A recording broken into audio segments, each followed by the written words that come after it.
হেদায়েত কেন হারিয়ে যায়? আল্লাহ তাআলা কেবল তার বাছাইকৃত বান্দাদেরই হেদায়েত দান করেন। হেদায়েত আল্লাহ তাআলার অনুগ্রহ। হেদায়েত পাওয়ার পর তা ধরে রাখা আমাদের দায়িত্ব। দুর্ভাগ্যজনকভাবে আল্লাহর কিছু বান্দাকে দেখা যায় হঠাৎ খুব ইবাদত বন্দেগী করছেন, কিছুদিন যাওয়ার পর তিনি হেদায়েত হারিয়ে ফেলেন, ইবাদতে আগের মতো স্পৃহা পান না। এর উল্লেখযোগ্য কিছু কারণ নিম্নরূপ। ১. ফিতনা। হেদায়েত পেলেই কারো জান্নাত নিশ্চিত নয়। হেদায়েত প্রাপ্তকে আল্লাহ তাআলা বিভিন্নভাবে পরীক্ষা করেন। নানা রকম ফিতনা তার সামনে আসে। এর মধ্যে সবচেয়ে বেশি ফিতনা হলো বিপরীত লিঙ্গের ফিতনা। এসব ফিতনা থেকে বাঁচতে চোখের হিফাজত করা ও ফিতনায় পড়লে আল্লাহ দেওয়া শিক্ষার অনুযায়ী আচরণ করা জরুরি। 2. দিনদারদের সান্নিধ্যে না থাকা। অনেকে হেদায়েত পাওয়ার পর ব্যক্তি জীবনে কেবল নামাজকে ধরে রাখেন, ইসলামের ফরজ জ্ঞানার্জনের চেষ্টা করেন না, দিনী মজলিসগুলোতে যান না, আলেমদের সাথে থাকেন না। সরাসরি আলেমদের থেকে জ্ঞান অর্জন করতে না পারলেও অনলাইনে বিষয়ভিত্তিক আলোচনা শোনা যেতে পারে। 3. সঠিক পদ্ধতিতে জ্ঞান অর্জন না করা। সদ্য হিদায়তপ্রাপ্ত অনেককে দেখা যায় ইসলামের মৌলিক বিষয়গুলো বাদ দিয়ে অনেক গভীর বা ইখতিলাফি বিষয় নিয়ে পড়ে আছেন, যেগুলো সম্পর্কে তার প্রাথমিক জ্ঞান নেই। কেউ হয়তো নাস্তিকদের সাথে তর্কে জড়াচ্ছে, কেউ বা শিয়া রাফেজিদের নিয়ে পড়াশোনা করে বিভ্রান্ত হচ্ছে।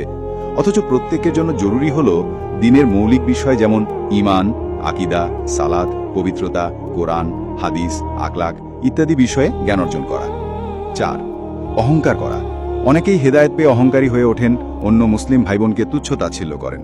পোশাক, চলাফেরা, গুনাহ কিংবা ইবাদতের দৈন্যতা নিয়ে তাদের সমালোচনা করেন, খাটো চোখে দেখেন, জাহান্নামী বলে কটাক্ষ করেন। কে হাফ প্যান্ট পরে মসজিদে এলো, কে কানে দুল পরে মসজিদে এলো, কার হিজাব পরিপূর্ণ না ইত্যাদি দোষ ত্রুটি ধরা শুরু করেন। এতেও হেদায়েত হারিয়ে যায়। 5. দুয়া না করা। অনেকেই ভাবেন হেদায়েত চিরস্থায়ী, কিন্তু আল্লাহ তাআলা পবিত্র কোরআনে দুয়া শিখিয়েছেন, রাব্বানা লা তুজিগ কুলুবানা বাদা ইজ হাদাইতানা ওয়া হাবলানা মিন লাদুনকা রাহমাতান ইন্নাকা আনতাল ওয়াহাব। অর্থ, হে আমাদের প্রতিপালক, হেদায়েত দেওয়ার পর আমাদের অন্তরকে পুনরায় বাঁকা করে দেবেন না এবং আমাদেরকে আপনার পক্ষ থেকে রহমত দান করুন, নিশ্চয়ই আপনি মহাদাতা। সূরা আলী ইমরান আয়াত 8। নবীজি সাল্লাল্লাহু আলাইহি সাল্লামও হেদায়েত ধরে রাখার জন্য অনেক দোয়া করতেন, যেমন ইয়া মুকাল্লিবুল কুলুব সাব্বিত কালবি আলা দীনিক, অর্থাৎ হে অন্তরসমূহের পরিবর্তনকারী, আমার অন্তরকে আপনার দ্বীনের উপর অবিচল রাখুন।